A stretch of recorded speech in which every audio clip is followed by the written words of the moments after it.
If you are looking for how to change font color of header in MS Word, then head to the insert and click on the header and click on the edit header. And now you can see that the header section is enabled. And for example, you have written chapter 1. Now select the text, go to the home and click on this. Under the font, you will see that this color options. You need to click on this. And here you can see that you can easily change any color of your choice which you like most. You can even select more colors and go to the standard colors and select any color. You can apply some effects as well.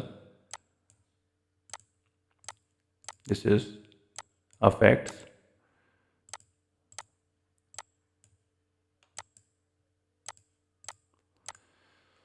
and now double click inside the document, and now you can see that the color has been changed. So with this easy way you can easily change font color of header in MS Word. If you think this video is helpful, please support my channel. Thanks for watching.